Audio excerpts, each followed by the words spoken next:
بسم اللہ الرحمن الرحیم باب المسجد یکون فی الطریق من غیر ضرر بالناس فی وبہ قال الحسن و ایوب و مالک۔ مسجد اللہ کے لیے ہوتی ہے، ویسے تو ہر شے اللہ کے لیے ہے۔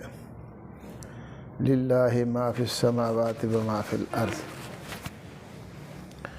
بظاہر کسی بھی جگہ پر مسجد بنانے میں کوئی رکاوٹ یا پابندی نظر نہیں آتی، رحمک اللہ۔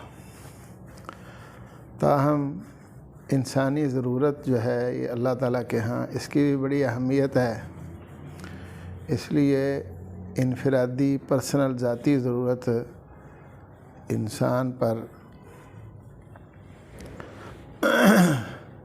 ایک اللہ تعالیٰ کی طرف سے ایسی وسعت اور گنجائش رکھتی ہے کہ اللہ تعالیٰ اس میں انسان کا اختیار اور فیصلہ قبول فرماتے ہیں۔ اس لیے اگر کوئی شخص مسجد نہ بنائے اور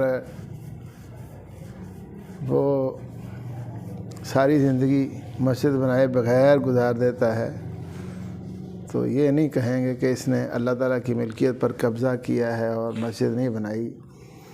اگر وہ عام آدمی ہے، صاحب استطاعت نہیں ہے، تو پھر تو اس پر کوئی گرفت بھی نہیں ہوگی، بلکہ نبی اکرم صلی اللہ علیہ وسلم نے جہاں مال خرچ کرنے کا حکم دیا ہے وہاں بھی یہی فرمایا ہے وَابْدَأْ بِمَنْ تَعُولُ۔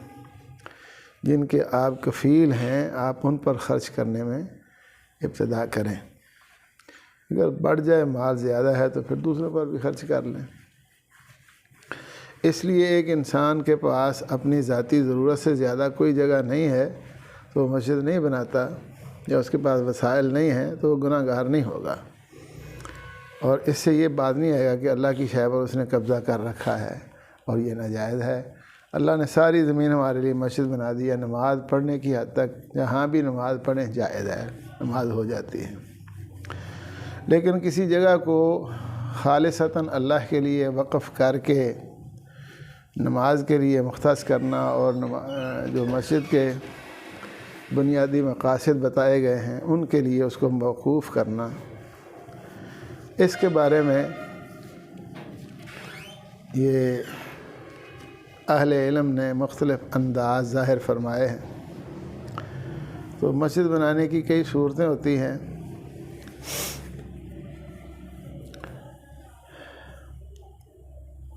بعض صورتوں پر اتفاقاً فیصلہ جواز کا ہے، اور وہ یہ کہ کوئی شخص اپنی مملوکہ عین مملوکہ چیز کو مسجد بنا دیتا ہے، مسجد کے لیے وقف کرتا ہے۔ اور نمبر 2 یہ بات بھی متفق ہے کہ کسی غیر کی ملکیت میں مسجد بنانا یہ کسی کے لیے جائز نہیں ہے جب تک اس کی اجازت نہ ہو۔ ہمارے سامنے دیکھنے میں کچھ ایسی چیزیں بھی آئی ہیں کہ اختلاف ہو جاتا ہے بعض جگہوں میں، اور اختلاف ختم اس صورت میں ہوتا ہے کہ دونوں مسجد بنانے پر راضی ہو جاتے ہیں، حالانکہ ان کی ملکیت میں تنازع ہوتا ہے، لیکن اس صورت میں بھی مسجد بنانا جائز ہے، اس میں کوئی اختلاف نہیں ہے، یہ بالاتفاق جائز ہے کیونکہ اختلاف ختم ہو گیا۔ تو چوتھی صورت جو ہے وہ یہ ہے کہ بعض جگہیں مشترکہ ضرورت کے لیے ہوتی ہیں، انہیں مباحات کہتے ہیں، یعنی جہاں ہر ایک کا حق جو ہے نا وہ برابر تسلیم کیا جاتا ہے۔ ان میں گاؤں میں یا دیہاتوں میں موقوف جگہ جس طرح شاملات کہتے ہیں، شاملات، وہ لوگوں کی اجتماعی ضرورت کے لیے، کوئی شادی بیاہ کے لیے یا اس طرح کے حالات میں جہاں اجتماع ہو لوگوں کی ضرورت کے لیے رکھی گئی ہوتی ہے، یا رستے ہیں جو عام گزرنے کے لیے جانا چھوڑے جاتے ہیں۔ ایسی جگہوں کو مباحات کہا جاتا ہے۔ تو ایسی جگہوں پر مسجد بنانا، اس میں اگرچہ شخصی ملکیت انفرادی طور پر کسی کی نہیں ہوتی، البتہ مشترکہ طور پر اس میں ہر ایک کا حق ہوتا ہے۔ تو مسجد بھی ایک مشترکہ ضرورت ہے۔ ایسی جگہ پر مسجد بنائیں تو ایک شرط کے ساتھ جائز ہے کہ بنیادی ضرورت جو ہے وہ متاثر نہ ہو، یعنی جس مقصد کے لیے وہ جگہ رکھی گئی ہے وہ متاثر نہیں ہوتی، وہ قائم رہتی ہے، تو پھر مسجد بنانا جائز ہے۔ حضرت امام بخاری رحمہ اللہ نے بھی یہی موقف اختیار کیا ہے۔ بعض فقہاء محدثین کا موقف یہ ہے کہ مباحات جو ہیں وہ جس ضرورت کے لیے ہوں اسی کے لیے رہنے چاہیے، وہاں مسجد بنانے کی اجازت نہیں۔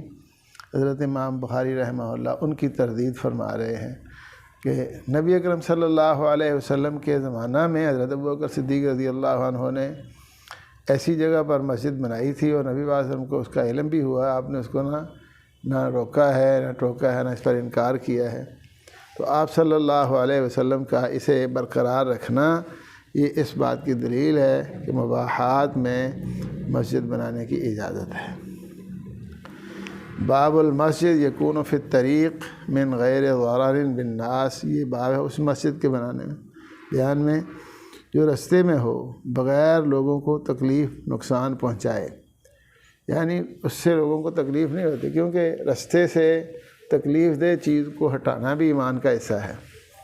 تو اگر اس سے تکلیف ہوتی ہے، لوگوں کا بنیادی حق متاثر ہوتا ہے، تو وہ تو ٹھیک نہیں ہونا چاہیے۔ لیکن لوگوں کو نقصان پہنچائے بغیر ایسا ہو جاتا ہے تو ٹھیک ہے۔ تو اس کے جواز کا ہی فتویٰ حضرت امام حسن بصری رحمہ اللہ نے بھی دیا ہے، حضرت ایوب سختیانی نے بھی، حضرت امام مالک رحمہ اللہ اسی کے قائل تھے، اور جمہور فقہاء محدثین کا بھی یہی موقف ہے۔ جی جو پھاٹک ہے پل یہاں بن رہا تھا، تو مسجد آ گئی یہاں پر، تو اب وہ راستے کے آگے تھی، یعنی بقول گورنمنٹ کی یہ رکاوٹ ہے ہماری یعنی راستے میں، تو اس صورت میں کیا کرنا چاہیے؟ یعنی پل بنانا تھا انہوں نے۔ ہاں جی، اصل بات جو ہے وہ جگہ مشترکہ ہی تھی اور سرکاری جگہ تھی، اس لیے انہوں نے انتظام کر دیا متبادل اس کا۔ جس جگہ پر وہ مسجد تھی وہاں کوئی پبلک جو ہے نا آبادی نہیں کہ جس کی ضرورت وہاں ہو، ویسے بنا لی۔ مسجد شاید نہیں ڈھائی انہوں نے، تعمیر وہی روک دی ہے، چونکہ انہوں نے جو ہے نا کھڑا کر دیا تھا۔ نہیں مسجد ختم کر دی ادھر سے، ہاں اس کے متبادل مسجد اکبری مسجد بنی ہے۔ اچھا ہاں جی۔ اچھا سر جی، وہ چیز ہے کہ جس طرح یہ نیکی والے کام ہوتے ہیں، مسجد ہے تو کوئی آدمی اپنے ماں باپ کے نام پہ بنا لیتا ہے، ان کے سارے ثواب کے لیے۔ اسی طرح بعض لوگ اسی چیز کو آگے رکھتے ہوئے حج یا عمرہ ہے وہ اپنے یعنی جو فوت ہو چکے ہیں ان کے نام سے کرتے ہیں۔ یہ جو اصال ثواب ہے نا، یہ تو ویسے ہی ایک باب ایسا کیڑی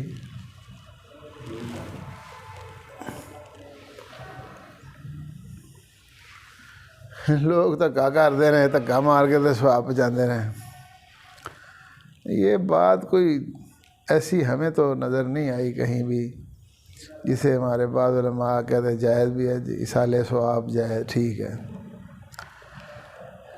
ثواب کا پہنچ جانا اللہ تعالیٰ کے فضل سے، کوئی انسان اچھا عمل کرتا ہے تو اللہ تعالیٰ کی طرف سے یہ وعدہ ہے، امام الانبیاء صلی اللہ علیہ وسلم نے فرمایا ہے کہ جو کسی کو نیکی کی طرف بلاتا ہے، نیکی کی طرف لاتا ہے، نیکی پر لگاتا ہے تو اس کو بھی اس کا اجر و ثواب ملتا ہے۔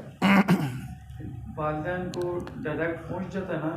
ماں باپ نے اگر بچے کی ایسی تربیت کی ہے کہ اس کو نیکی کے راستے پر لگایا ہے، ظاہر ہے عموماً ایسا ہوتا ہے، تو پھر تو ماں باپ کو ملے گا۔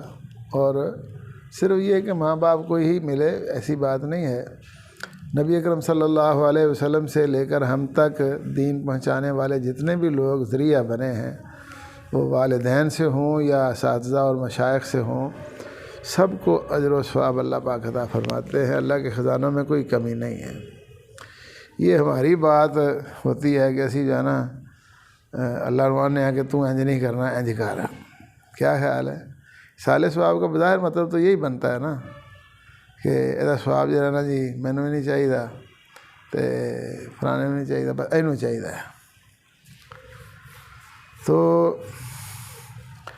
آپ نے دو باتیں کی ہیں، ایک اصال ثواب کی، تو ایک آدمی کے چلے جانے کے بعد اس کی اولاد اس کے نام پہ مسجد بناتی ہے، تو اس کی دو صورتیں ہیں۔ ایک صورت جو ہے نا وہ تو یہ ہے کہ اس کی چھوڑی ہوئی جگہ پر یا جائیداد سے مسجد بنائی جائے اور وہ اس کی وصیت کر کے گیا ہو۔ سب سے اچھا عمل تو یہ ہے کہ انسان خود عمل کرے، ٹھیک ہے۔ نبی اکرم صلی اللہ علیہ وسلم نے یہ بھی فرمایا ہے کہ کوئی شخص اپنے آخری وقت اگر کوئی عمل کرتا ہے خرچ کرنے کے حوالے سے تو یہ بھی کوئی اتنی اچھی بات نہیں ہے، بلکہ آپ نے فرمایا تھا یہ ایسے ہی ہے جیسے کوئی شخص کھانا کھا رہا ہو اور پاس بھوکے افراد موجود ہیں تو وہ ان میں سے کسی کو دعوت نہیں دیتا کھانے کی۔ ہاں جب خوب سیر ہو کر رج جاتا ہے، اندر جانے کی گنجائش نہیں، تو پھر کہتا جی آگے کھا لو آپ بھی۔ یہ اس شخص کی مثال ہے جو خود خرچ کرتا ہے لیکن آخری وقت میں۔ تو آپ اندازہ کریں یہ کتنی قابل تعریف چیز ہے۔ ایک آدمی جو ہے نا وہ خود کھاتا جاتا ہے، پاس بھوکا شخص اس کو کچھ نہیں دعوت دیتا نہ اس کو کھلاتا ہے۔ کھا تو لگے گا بھوکا ہونے کی وجہ تو بھوک ہونے کی وجہ سے کھا لے گا، لیکن انہیں گالاں گوا کرنی ہے ضرور ہے کہ کڈا بےوقوف آدمی ہے۔ تو ہیں ہاں پر کے جو رج گیا اندر جگہ کوئی نہیں بنی ہوں سانوں دین دے آوے، یہی لوگ کہیں گے نا۔ تو مطلب یہ ہے کہ نبی اکرم صلی اللہ علیہ وسلم نے اس طرح کے فیصلوں کو بھی کوئی اتنا اچھا نہیں سمجھا۔ اللہ اکبر۔ تو ایک آدمی کے جانے کے بعد ہاں جی کرے تو اس کا عمل ہے ہی نہیں۔ تو اس صورت میں صرف یہ ہے کہ اس نے وصیت کی ہو، خود نہیں کر سکا، حکم دے جائے، وصیت کرے کہ یہ کام آپ نے کرنا، یہ مسجد بنانی ہے، تو اس سے تو اس کو ثواب مل سکتا ہے، البتہ بنانے کی وجہ سے بنانے والوں کو بھی ملے گا، لیکن یہ مسجد اسی کی طرف سے سمجھی جائے گی۔ اور یہ ہے وہ طریقہ جو نبی اکرم صلی اللہ علیہ وسلم سے کبھی ثابت بھی ہے۔ اور اس میں بھی محدثین کی دو آراء ہے، ایک یہ کہ اگر کسی نے نظر مانی ہو وصیت کے انداز میں تو پھر تو ٹھیک ہے، اگر خالی وصیت کی تھی ہمیں جی تو وہ اس کے بھی پورا کرنے کی ضرورت نہیں۔ تو حضرت سعد رضی اللہ عنہ کا جو واقعہ بیان ہوتا ہے صحیح بخاری میں، تو اس میں صحیح بخاری میں یہ موجود ہے بالکل واضح طور پر کہ ان کی والدہ نے باقاعدہ کنواں بنانے کی خود نظر مانی تھی اور وہ اس کے لیے پوری کوشش کر رہی تھی، لیکن اتفاقاً اچانک ان کی موت کا وقت آ گیا۔ تو انہوں نے کہا کہ اگر اب ساتھ میرے پاس ہوتا تو میں اس کو یہ کہتی کہ بنائے، لیکن حضرت سعد رضی اللہ عنہ کو بعد میں پتہ چلا، تو اس لیے انہوں نے نبی پاک سے پوچھا کہ اب وہ تو بنا نہیں سکی۔ اس وقت بات یہی تھی، اس وقت سال ثواب کا کام نہیں تھا جس طرح اب ہمارے ہاں چلتا ہے نا، اس وقت یہ نہیں تھا صحابہ کرام۔ انہوں نے پوچھا نبی اکرم صلی اللہ علیہ وسلم باقاعدہ، یہ سمجھتے ہوئے کہ یہ عمل میرا ہوگا، اس کا فائدہ اس کو ہونا یا نہیں ہونا، کیونکہ اس نے نظر مانی تھی، نظر پوری کرنا جو ہے نا یہ فرض ہے ویسے بھی۔ تو نبی اکرم صلی اللہ علیہ وسلم نے فرمایا کہ آپ اپنی ماں کی نظر پوری کریں، تو اس لیے انہوں نے کنواں بنایا اور کہا یہ ام سعد کی طرف سے ہے۔ تو باقی اگر کوئی اولاد ویسے یہ سمجھتی ہے کہ ہمارے پاس مال بہت زیادہ ہے اور ہمارا باپ چھوڑ کر گیا ہے تو اس کے مال میں سے ہاں جی مسجد بنا دیں، تو ہو سکتا ہے کہ یہ عمل اللہ کے ہاں قبول ہو اور اللہ تعالیٰ اس وجہ سے اس کو بھی اجر میں شریک کر لے کہ اس نے اچھی تربیت کی ہے، رہنمائی کی ہے، یا کوئی ترغیب دلائی ہوگی، کوئی اشارہ شورہ کیا ہوگا، ٹھیک ہے۔ باقی ویسے جو ہے نا جی، اس بنا پر ان کو ہو سکتا ہے کہ اولاد کو اچھے راستے پر لگایا، انہوں نے اچھا عمل کیا ہے، تو ان کے جس طرح دیگر سارے اعمال میں وہ شریک ہوں گے، یہ بھی شریک ہو سکتے ہیں۔ ویسے اصالِ ثواب کی بات ہمیں تو کہیں نظر نہیں آتی۔ اولاد کو باپ کی کمائی کہا جاتا ہے، وہ ٹھیک ہے، اولاد کو باپ کی کمائی کہا جاتا ہے، لیکن کہاں اولاد کمائی ہوتی ہے باپ کی؟ اولاد جو ہے نا وہ تو بس یہی سمجھتی ہے کہ باپ نے کیا کمایا ہے اور کیا کیا ہے، وہ نہیں اپنے آپ کو کمائی سمجھتے نا، ایسا کرتے ہیں۔ لیکن سارے ایک جیسے نہیں ہوتے۔ دوسری بات حج کی آپ نے کی ہے، تو حج بھی صرف کسی کی طرف سے یا عمرہ اس صورت میں ہی کیا جا سکتا ہے کہ اس پر فرض ہوا ہو اور وہ ادا نہیں کر سکا یا کر نہیں سکتا، جا نہیں سکتا۔ جس پر حج یا عمرہ فرض نہیں ہوا اس کی طرف سے حج کرنا یا عمرہ کرنا ایسا کوئی مشروع نہیں ہے، یہ ہم نے کہیں نہیں پڑھا۔ اگر کوئی شخص ایسا کرتا بھی ہے تو یہ نہیں ہے کہ اس کا کو حج ہو گیا، فرض پورا کر رہا ہے، فرض پورا ہو گیا ہے، فرض اس پر ہے ہی نہیں۔ یہ جو کام احکام ہیں، فرائض ہیں، ان کو پورا کریں، تو فرض نہیں ہے۔ اللہ اکبر۔ وہ کیا صورت ہے جو مثال کے طور پہ ایک آدمی اپنے والد صاحب کے لیے ایک طرف سے کرتا ہے؟ کیا کرتا ہے؟ عمرہ۔ میں نے بتا دیا آپ کو، یہی صورت ہے اس کی۔ ہاں جی، لیکن وہ میں نے آدمی سنا وہ کہہ رہے صرف طواف کرنا چاہیے، پورا نہیں، طواف کر لے۔ نہیں، یہ کوئی بات نہیں ہے۔ حج عمرہ جو کرنے ہیں، جس طرح حج ہے عمرہ ہے اسی طرح ہی کرنا ہے، لیکن کرنا صرف اس کی طرف سے ہے جس پر فرض ہوا ہو اور وہ ادا نہیں کر سکا یا نہیں کر سکتا، ٹھیک ہے۔ اور یہی واقعات ہیں، دو نبی اکرم صلی اللہ علیہ وسلم سے پوچھا گیا تھا تو آپ نے یہی فرمایا تھا کہ اگر ان پر کوئی قرض ہوتا تو وہ آپ ادا کر سکتے تھے، اور آپ کے ادا کرنے سے ادا ہونا تھا، تو یہ بھی ہو جائے گا۔ قرض اس صورت میں ہی ہوگا نا کہ ان پر فرض ہو۔ ماں باپ کی طرف سے بھی کر سکتے ہیں، کسی اور کی طرف سے بھی؟ ہاں جی، کسی کی طرف سے بھی کیا جا سکتا ہے جس پر فرض ہوا ہو، لیکن کرنے والا پہلے اپنا فریضہ ادا کرے۔ کرنے والے کے لیے بھی یہ بھی شرط ہے کہ پہلے اپنا فرض پورا کرو، یہ نہیں کہ ہمیں جانے جا کے بائی فائرنگ پہ کرو، ایسے نہیں ٹھیک ہے۔ تو ہوں تو سواب نمازاں پڑھیاں نے، روزے رکھے نے، قرآن پڑھے تو سواب فلانے نے جانے، جنازے کے بعد اتنی باری سورۃ فاتحہ پڑھو، اتنی باری اتنی باری درود پڑھو، یہ کرو وہ کرو، تو سواب جو ہے یا اللہ تم اپنی رحمت رہو فلانے دے صدقے اتنے پہنچا دے، وہ صدقے ہی انہیں کو پا دینے کہ اللہ تعالیٰ ناراض اتنا ہوتا ہے صاحب۔ پہلے تو اس طرح کرنا جو ہے نا ایسے لگتا ہے جیسے ہم اللہ تعالیٰ کو مشورہ دے رہے ہیں کہ تو انج نہیں کرنا تھا، انج کرنا ہے۔ اسکول پڑھتے تھے، ایک ٹیچر تھے ہمارے، کہنے کو والے تھے، تو ان کی والدہ فوت ہو گئی ہے، پورے کرپٹ تھے۔ کرپٹ اس طرح کہ بچوں سے پیسے لے کے تو نمبرز لگاتے تھے، پیپر بھی دکھا دیتے تھے۔ والدہ بہت دن تو تقویٰ ماشاء اللہ اتنا تھا کہ سارے بچوں کو بلایا، آئیں لازم بتایا بھی یہ نہیں ٹھیک، نہیں ایم ہی لوگوں نے لایا ہے، میں بھی اپنے ماں سے میں بھی بھیج دیا بغیر کسی سواب تو اچھے طریقے سے ادا کرنا، میں نے سب کو بلا لیا۔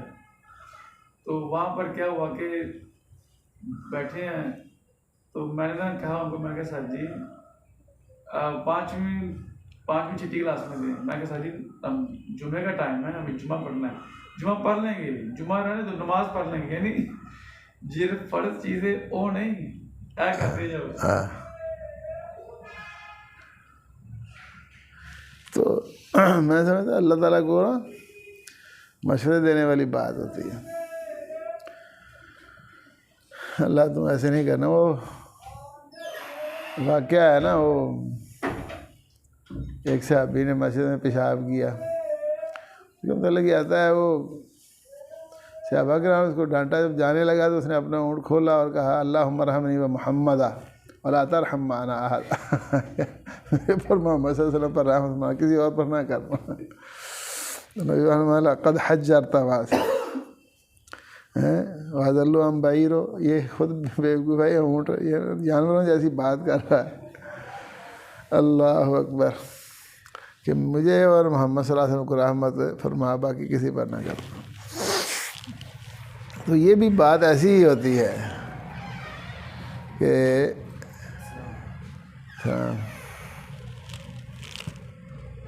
بڑی گل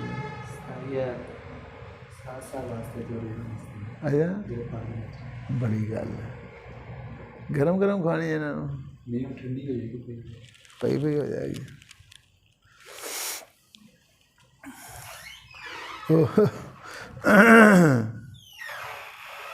مجھے ایک واقعہ یاد آ جاتا ہے نا، ایک حضرت مولانا عبدالحمید عیسیٰ ہزاروی رحمۃ اللہ علیہ، وہ ہماری مسجد میں تھے خطیب امام۔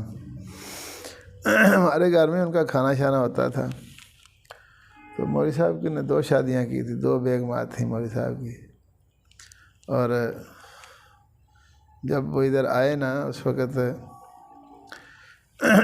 آپ کی بڑی بیگم سے نا 2 بیٹیاں اور 1 بیٹا تھا، اور دوسری بیگم جو ہے نا اس کی 5 بیٹیاں تھیں میرے خیال میں۔ تو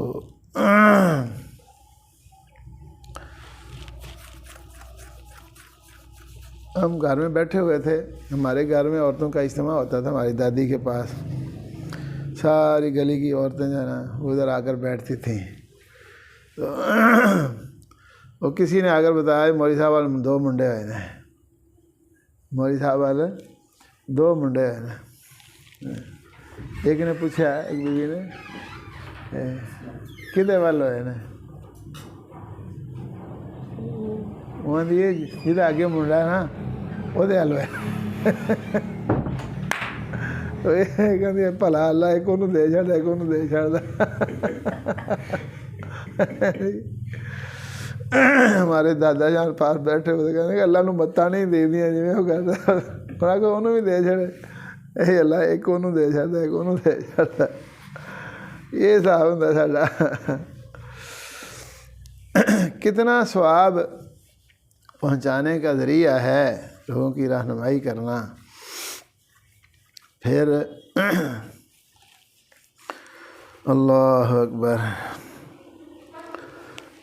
نبی اکرم صلی اللہ علیہ وسلم نے فرمایا کہ آپ نماز پڑھتے ہیں تو اس میں یہ لفظ بولتے ہیں السلام علینا وعلی عباد اللہ الصالحین۔ تو جس وقت آپ یہ کہتے ہیں اصابت کل عبد للہ صالح فی الارض والسماء، اللہ تعالیٰ کے ہر صالح بندے کو چاہے زمین میں آسمان میں ہے اس کو یہ پہنچتی ہے، اس کو فائدہ ہوتا ہے۔ یہ کہ دیکھیں کیتا نہیں جی، نماز پڑھتے نہیں ہیں اور ویسے صالح ثواب کرتے ہیں۔ اللہ اکبر۔ ویسے اللہ تعالیٰ نے دین ایسا بنایا ہے، میں تو کئی دفعہ یہ بات بیان کر چکا ہوں کہ نماز جنازہ پڑھتے ہیں وہ تو بعد پھر گل کوئی صحابہ والی رہندی ہے تو وہ تو ایویں گل لگتی ہے۔ اس انداز میں لوگ محبت سے خلوص سے کسی کے حق میں بخشش کی دعا کرتے ہیں۔ سب کے لیے، سارے مسلمانوں کے لیے، زندہ مسلمانوں کے لیے بھی دعا ہے، فوت شدگان کے لیے بھی، سب کے لیے دعا ہے۔ اللہم اغفر لحینا و میتنا، اینوں کوئی صالح ثواب سمجھتے ہیں۔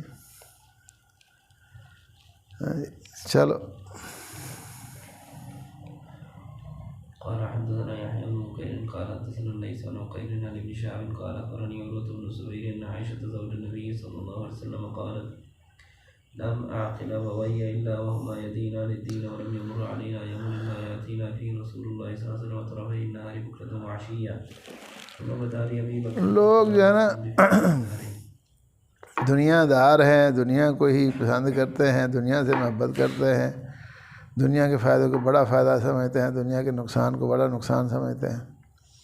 میں کہ جنازہ پڑھا ہے، جنازے مولوی صاحب کہتے ہیں نماز جنازہ پڑھنے کا ثواب اور پہاڑ کے برابر صاحب، سبحان اللہ کر لگ بھگ۔ شیخ پورہ میں گئے جنازہ پڑھانے کے لیے، اور بھی میں نے اور بھی کئی جگہ پر بات کی ہے۔ وہاں بڑے علماء تھے، مولانا حسین صاحب کے بیٹے بھی.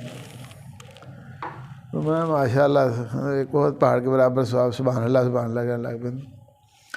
لیکن پہاڑ ویسے لفظ ایسا ہے کہ اس کا بہت بڑا اثر ہوتا ہے دماغ پر، پہاڑ ہیں، لیکن زمین کے مقابلے میں دیکھا جائے تو ایک چھوٹی سی چیز ہوتا ہے. یہ تو سبحان اللہ نے. اور نبی پاک نے فرمایا ہے فجر کی نماز سے پہلے ادا کی جانے والی 2 رکعتیں خیر من الدنیا و ما فیہا، زمین اور اس کے اندر جو کوئی خزانے ہیں اندر باہر تھا سب سے بہتر ہے. ایتے کو نہیں سبحان اللہ نہ کو پڑھتا ہے. تو جنازے آج سے سارے پہ اٹھیک دیں، کھلو جاؤ جی کھلو جاؤ جی. ہوں جنازہ سی آج جمعے والے دن انہیں ٹائم رکھا 11 بجے. 11 بجے تو 5 منٹ پہلا استاد جی تشریف لے آئے ہو کہ نہیں؟ میں تسی اپڑ گئے ہو؟ نہیں ایسے چکن لگے ہیں. میں تسی چکن لگے ہو درویش آدمی تو آخیا جی میرے نال کریا جے جمعے والا دن میں تو تسی وہ چکدیاں تردیاں بھی جانا جی جھٹ لگ گیا اتنے. تو جو 11 بجے تو بعد جو چکے آئے تو پھر آخر وہاں جانا ہے. تو میں آخیا ہوں چھیتی کری. وہ بندے کھلو جی کھلو جانا جی میں پڑھایا جے پڑھایا میں اللہ اکبر کر دینا ہوں اتنے جانا جی لب دے رہی ہے بندے. یہاں تو ہورے کدے کہڑے آنا ہے کتوں کدوں تک آنا ہے. اللہ اکبر. لوگ آتے رہتے ہیں آخر تک بھی، پھر پوچھتے ہیں جی انج ہو جائے یہ تکبیراں رہ جان پھر کی کرنا تکبیراں دا. اللہ اکبر. ہاں جی حضرت عائشہ کہتی ہیں زوج النبی لم عاقل ابویہ الا وہما یدین عن الدین، نہیں میں نے سنبھالا، ہوش سنبھالا نہیں، میں نے سمجھا اپنے ماں باپ کو، پہچانا نہیں الا مگر اس حال میں کہ وہما یدین عن الدین، وہ دین اسلام کے تابع تھے، یعنی ان کو میں نے حالت اسلام پر پایا. وَلَمْ يَمُرَّ عَلَيْنَا يَوْمٌ إِلَّا يَأْتِينَا فِيهِ رسول اللہ صلی اللہ علیہ وسلم طرفَيِ النَّهَارِ بُكْرَةً وَعَشِيًّا، اور نہیں گزرتا تھا ہمارے اوپر کوئی دن مگر تشریف لاتے ہمارے پاس اس میں رسول اللہ صلی اللہ علیہ وسلم دن کے دونوں اوقات، صبح بھی اور شام بھی.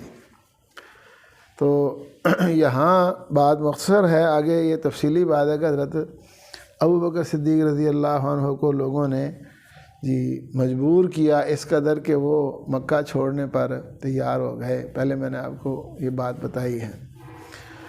تو وہ ہجرت کے ارادے سے نکل چکے. نبی اکرم صلی اللہ علیہ وسلم نے فرمایا کہ میں تو اللہ تعالیٰ کا بندہ اور اس کا رسول ہوں، جب اس کا پیغام آئے گا، حکم آئے گا پھر ہی چلوں گا.